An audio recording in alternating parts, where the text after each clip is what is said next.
morning, everybody. I'm in my new place in Colorado. It's a little apartment and a house, and I'm really enjoying being here and getting settled in and getting really excited to keep making more YouTube videos. Today's video, I thought we would interview Leffe, who was my hiking partner for the last 500 miles. He joined Coyote and I. Here we are, we're sitting in my backyard. So I wrote down a bunch of questions that I received in the comments all about Leffe and things that I thought of that I thought that you guys might want to hear about. And Leffe has so kindly agreed to be my guinea pig and be interviewed for one of my videos, and I'm so appreciative. I think the most popular question that we get on trail from day hikers and other hikers is, why hike the AT? So I think I might go with that classic question. Why did you hike the AT? Okay. Why did I hike the AT? Well, primarily it was because I had that time off from work. I was able to schedule 6 months off from work, and I almost never get that amount of time off. So I figured now's my chance to try and through hike the whole Appalachian Trail, and I took it. Nice. And when did you start the Appalachian Trail? I started February 3rd, 2023. Okay. And yeah, February 3rd. Yep. Were you worried about hiking in the winter? Not so much, because I just knew that I had to start sooner than later, because if I was going to make it all the way through, I would need as many days as I could. But as far as the cold went, I don't know, I figured Georgia was south enough that I wouldn't need to worry about too much below freezing temps. And it was kind of like that. There was some days that were, 10s, 20s, but for the most part it was at least above freezing, which was nice. Nice. Yeah. That's good. So did you have prior hiking experience? Through hiking, no. The AT was my first through hike attempt so far, since I'm not done. But Okay. hiking wise, the last time that I actually went hiking, and then I would consider hiking, was when I was in Boy Scouts in high school. So about 10 years, 15 years since the last time Oh my God. I went hiking. Okay. And nothing to the extent of, the amount of miles I was trying to do, even day to day. Okay. This was kind of a first for me. Okay, wow. So what about backpacking? Like, is that around the same amount of time since you Since went then. last one backpacking? Yeah, same. I've gone like car camping, but that's Okay. pretty much the maximum. Okay. Yeah. I mean, that's pretty bold to just like jump on the trail, like after many years to attempt a through hike. Do you feel like you were prepared? Beforehand, yeah. Like, quickly going into it, not as much. Okay. The gear I was 50-50 on, like if it was gonna get me all the way through. But I knew, because of the AT and how kind of close you are to civilization, you can always kind of either change stuff out or mail stuff home or get stuff mailed to you. So I wasn't too worried in that sense. Okay. But I felt like I was prepared enough that I have been outside, I've hiked before. Walking hasn't changed that much.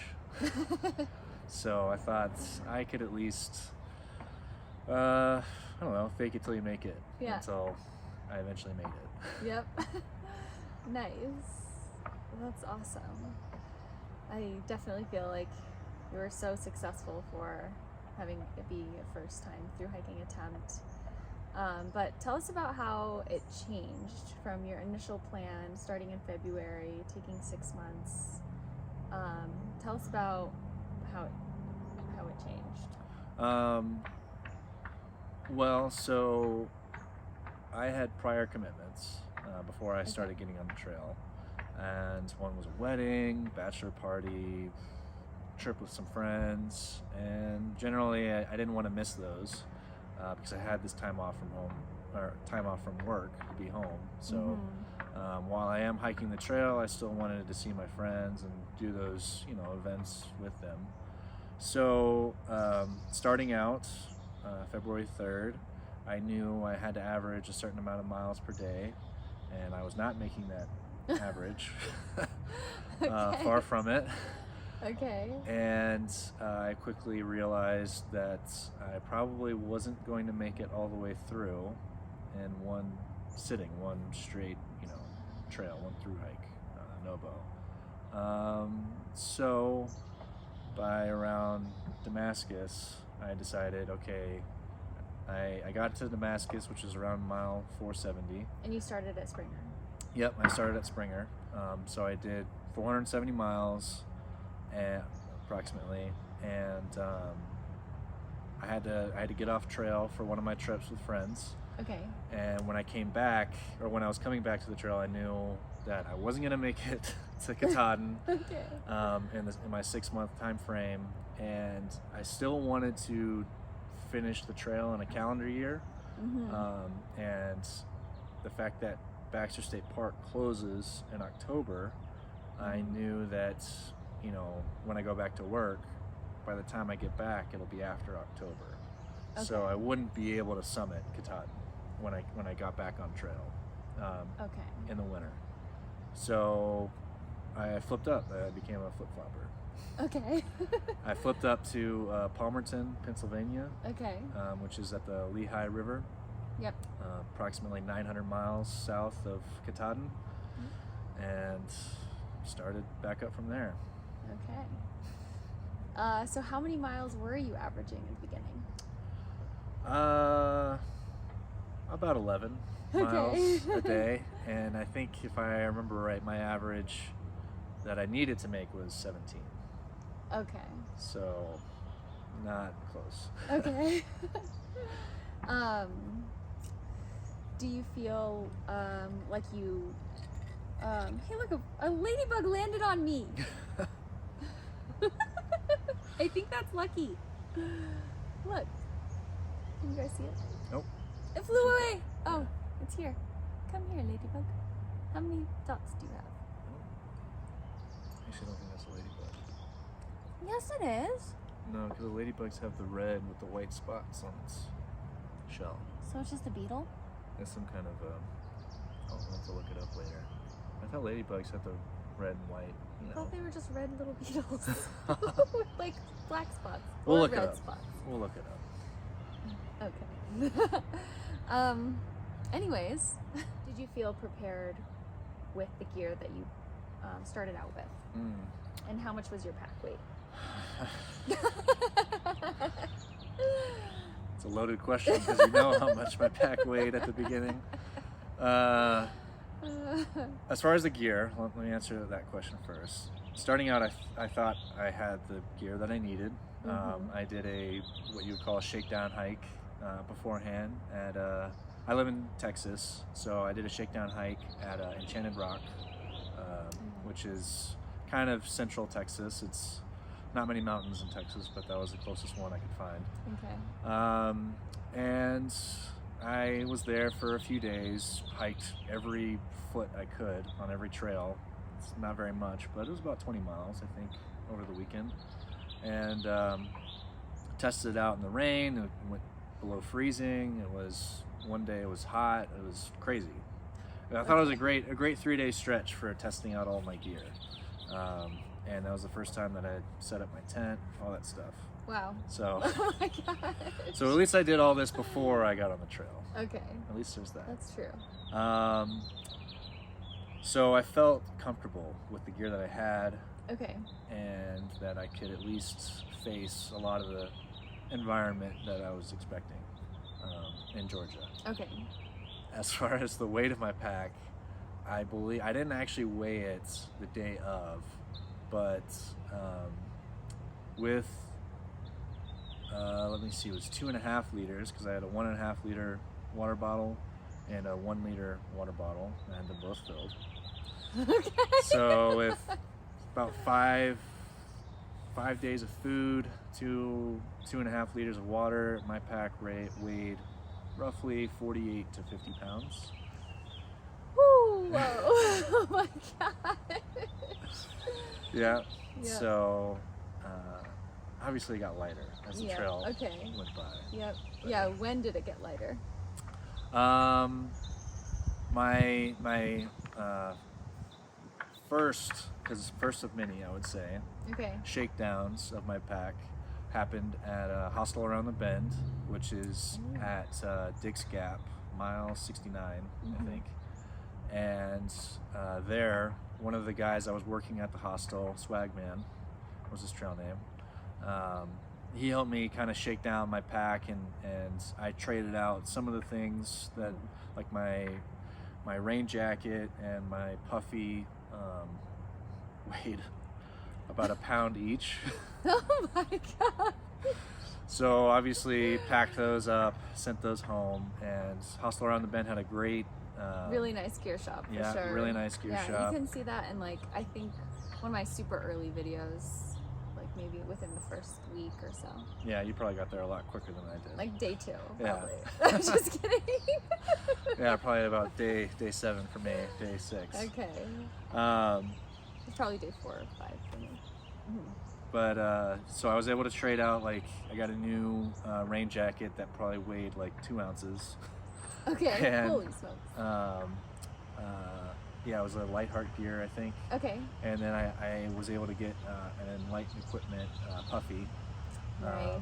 And loved it. Yeah, Enlightened Equipment is so nice. Yeah. So I was able to, like, with those 2 things, and then I kind of shed a couple other pounds here or there.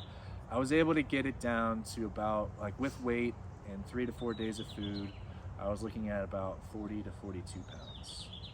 Okay. So still on the heavier side, however, at least I was able to shed at least 6, maybe 8 pounds. Yep. No, that makes a big difference for sure. Yeah. Did you feel like it made a big difference? It did. By the time that I reached Hostel Around the Bend, I was starting to have knee problems from not really getting into shape before the trail, and I guess what you call from the couch to the trail. I didn't actually work out that much, or at least as much as I should have. Okay. And I had a lot of knee problems. I was there at the Hostel Around the Bend. I was able to purchase some knee braces, which really help, the compression kind that you just slide right on. That was really nice.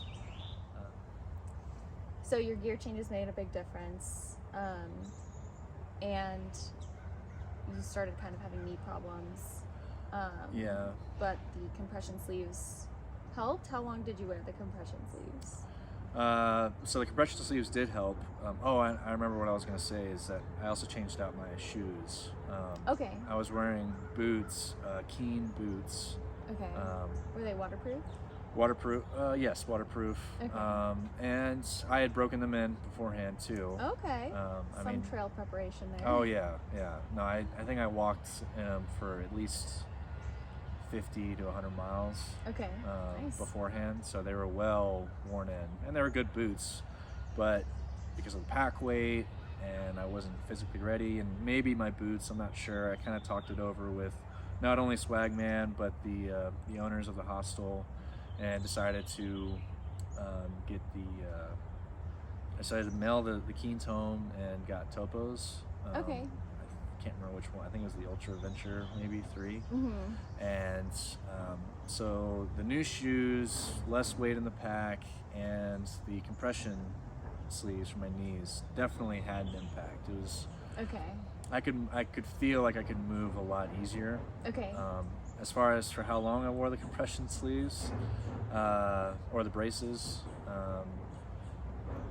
I think looking back, it was probably about 600 miles. Okay. 600 to 700 miles, because I wore them all the way to Damascus, and then I flipped up to Pennsylvania, and then I wore them all the way from Pennsylvania through New York and the beginning of the New England section.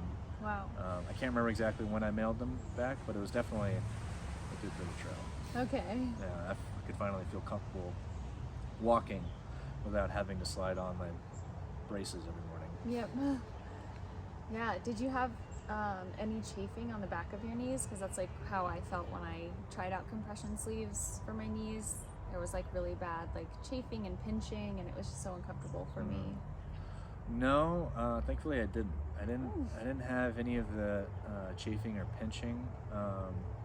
The only thing that I would say is that I could feel a reduction in mobility for like if I needed to step up on platforms, which the AT has a lot of high stepping. What? Big steps? Big steps, yeah. What? Big steps. And I was wearing pants, long pants too, Yeah. so that and the compression sleeves. I was worried at the beginning, but for the most part I didn't notice it. Okay. Only when I really had to like throw my leg up Okay. onto a platform was when I could feel there was some extra resistance. But Okay. better than not having them at all, I thought. Yeah, that's really good. That's awesome to hear that you're able to wear the braces and then strengthen your legs enough to not need them again.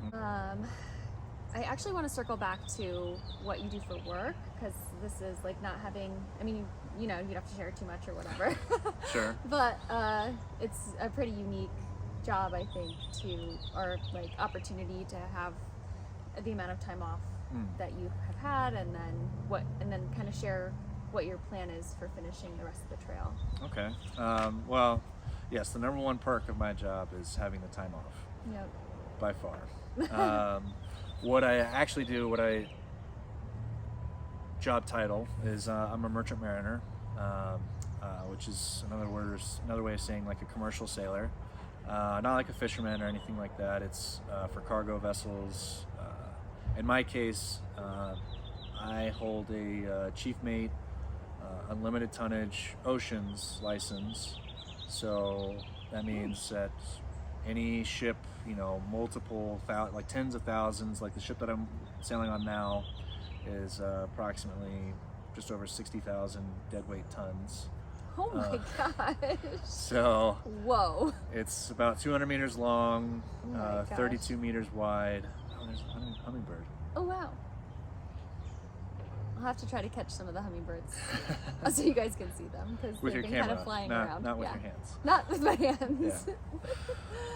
Yeah. So that's what I do in a nutshell. I sail, and it's contractual, so I work for 3 or 4 months, and I'm on the ship every day, 24/7. And then once my contract is up, someone comes to relieve me in my position, and I get to be home for that same amount of time, or shorter, longer, just depends on where the need is. I've been going back to the same ship, so it's been pretty much regular, off and on. Yep. This time why it was 6 months is just because of trying to schedule it up. My relief had things he wanted to do, and he wanted extra time off, so I said sure and stayed on a little bit longer. But on the reverse, I was able to get extra time off, which was nice. Okay. So how many trail miles do you have left, and when are you going to finish those? Like, what's your plan at least? Trail miles left would be almost 800 miles. Okay, so which states? And it's going to be pretty much all of Virginia, a small amount of West Virginia, Okay. Oh yeah. and Pennsylvania. I was able to do about 30 miles of the northern part of Pennsylvania, from Palmerton to the Delaware Water Gap. Yep.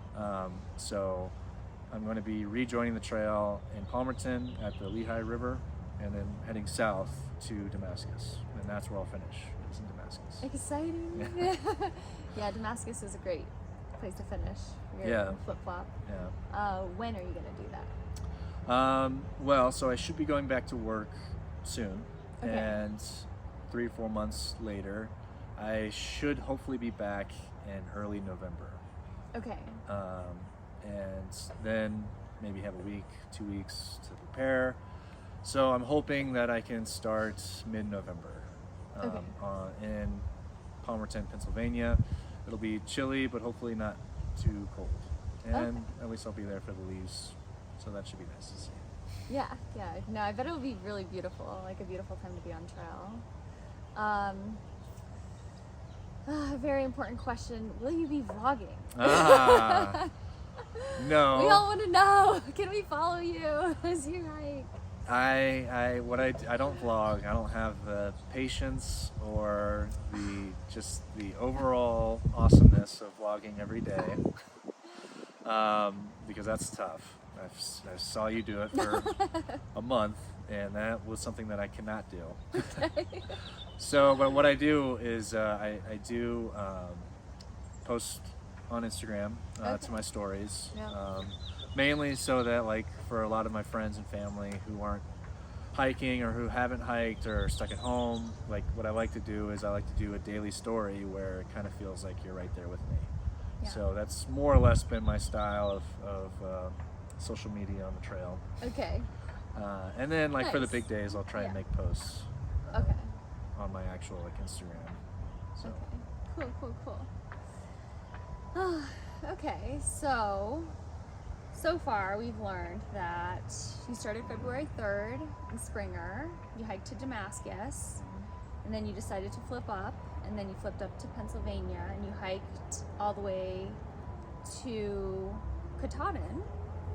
And where did you join up with, well, before that, I guess, you're able to do this because your job gives you 3 months on, 3 months off sort of thing, and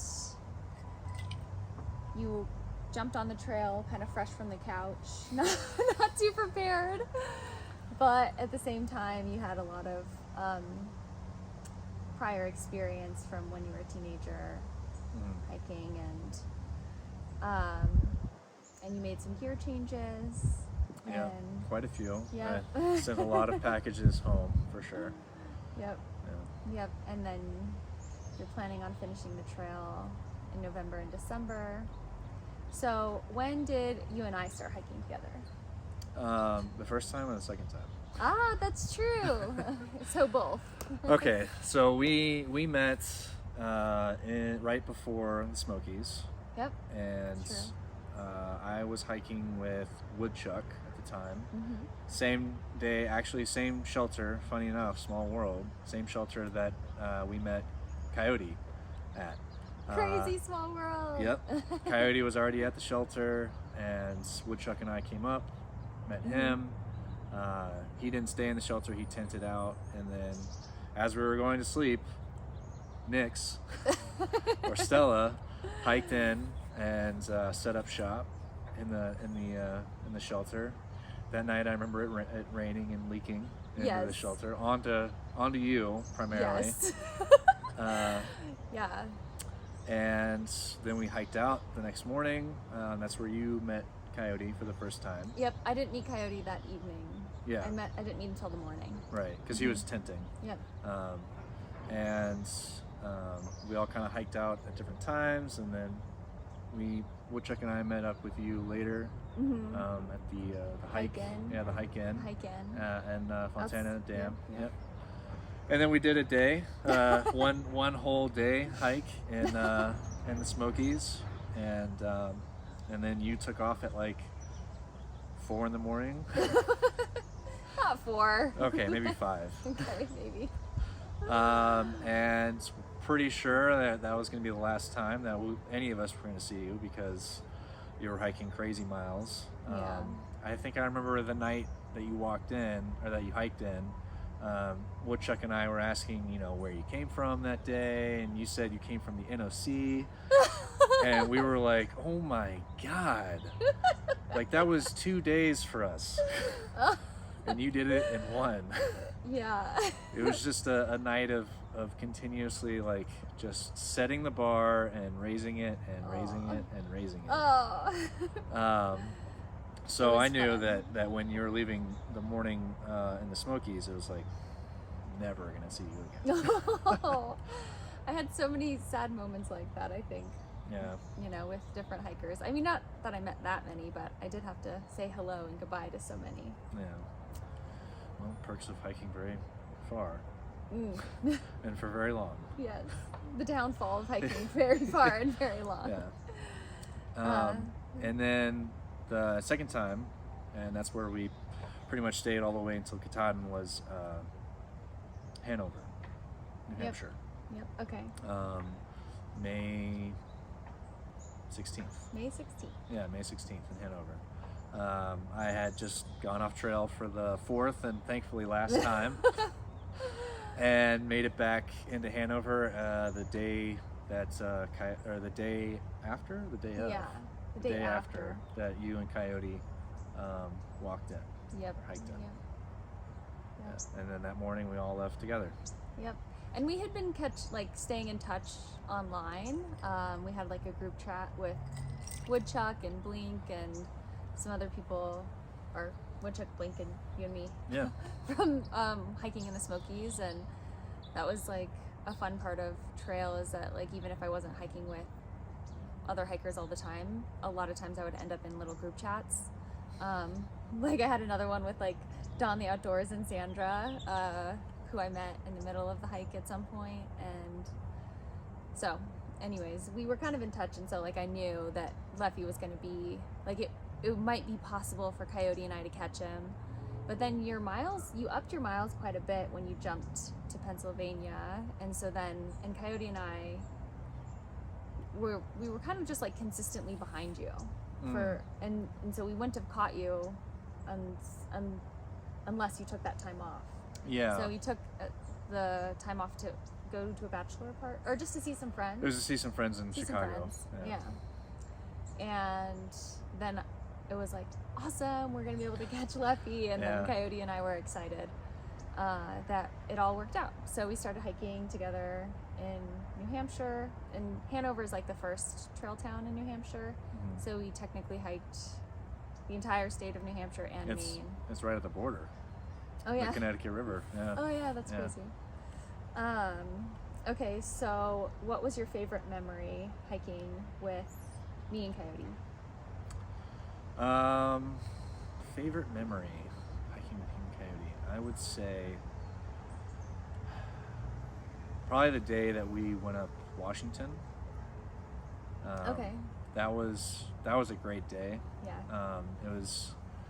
We'd already been well versed in the whites by that point, so we kind of had an idea of what was coming. Yep. But at the same time, the weather didn't exactly work for us at the beginning of the whites, but we had pretty much scheduled it so that we would be going up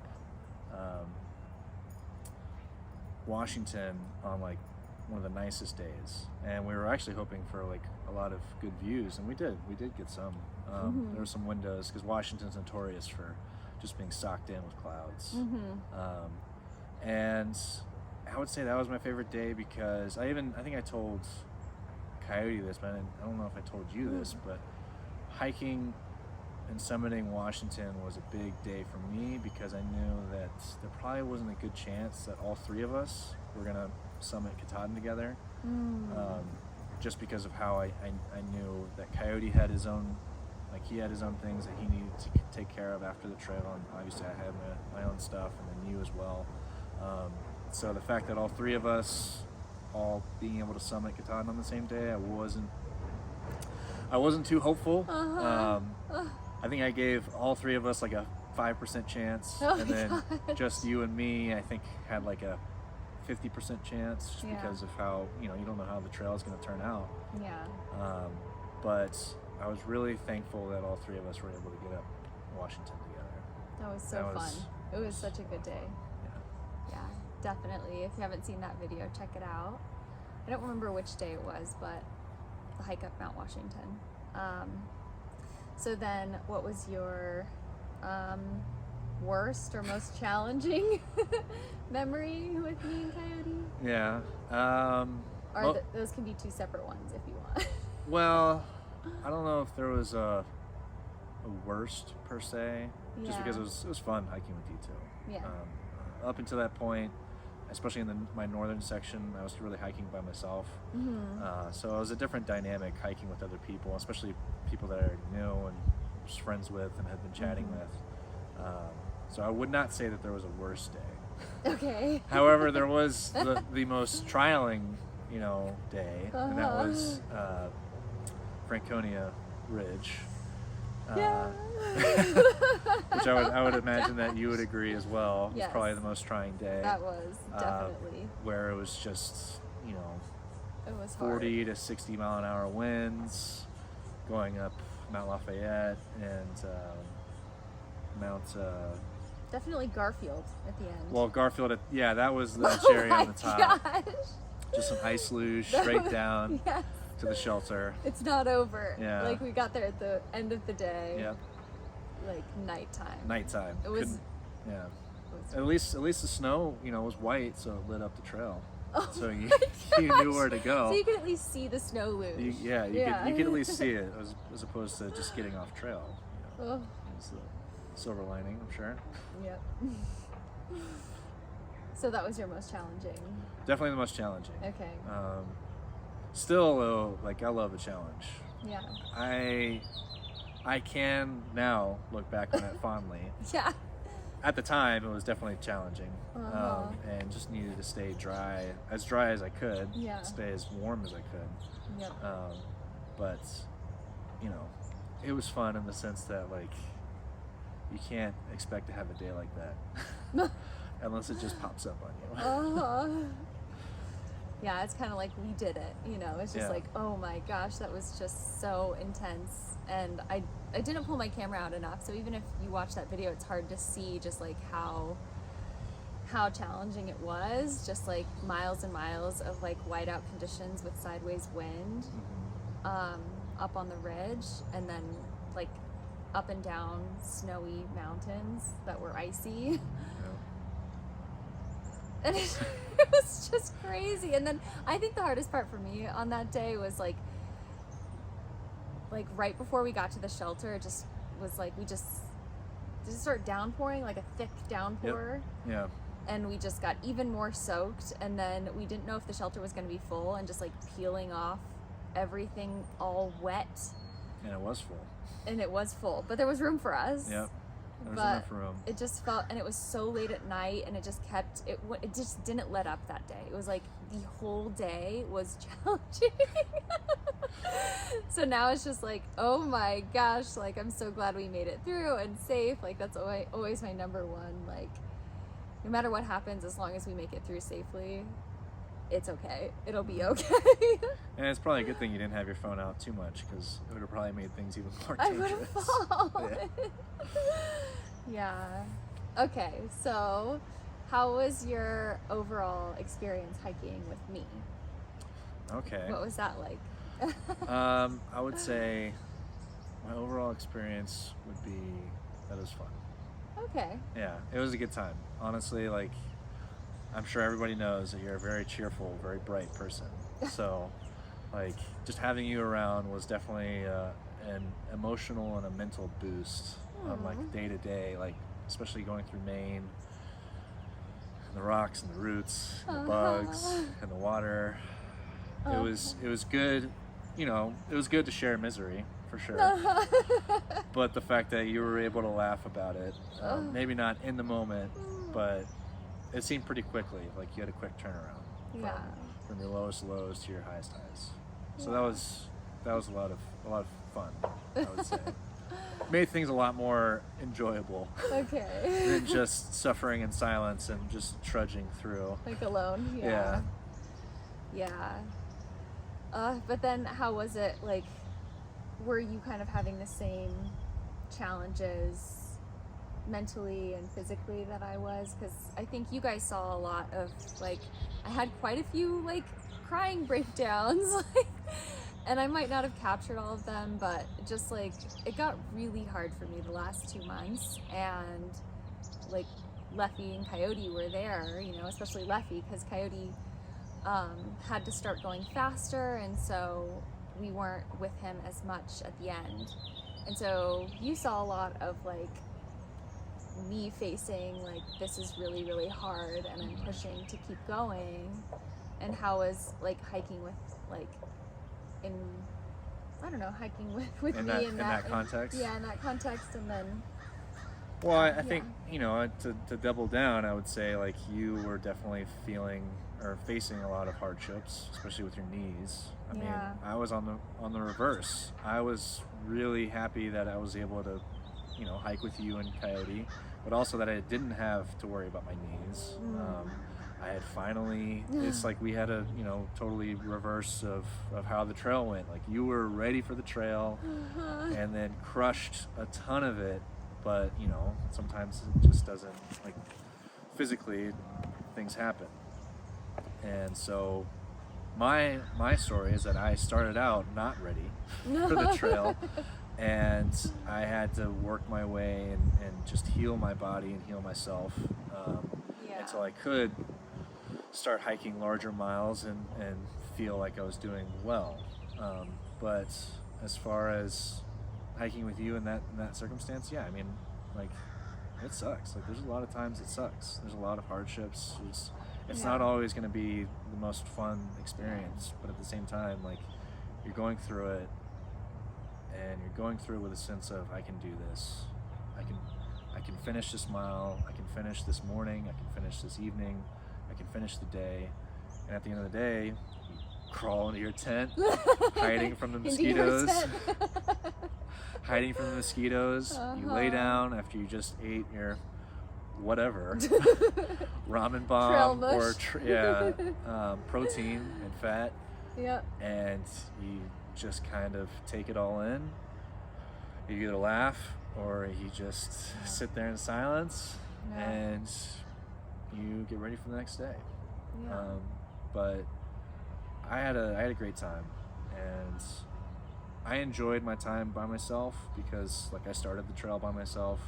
I wanted to do the trail for myself, but at the same time, it's nice to meet people on trail and hike with them, even for a little bit. It doesn't have to be the whole time, but it's nice to either maybe speed up for a little while or slow down for a little while, get a little different perspective on things.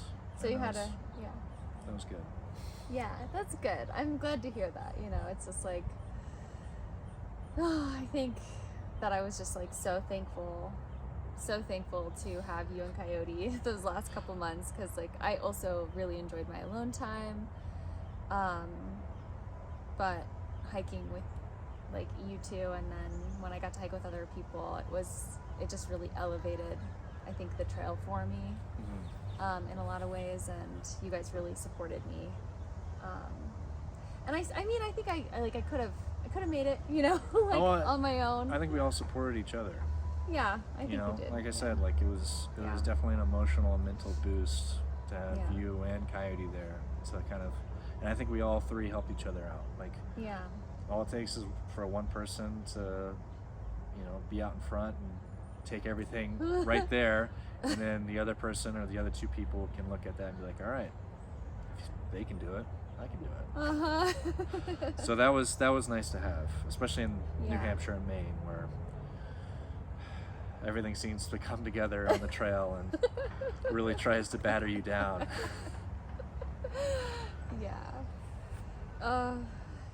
What a crazy experience we had.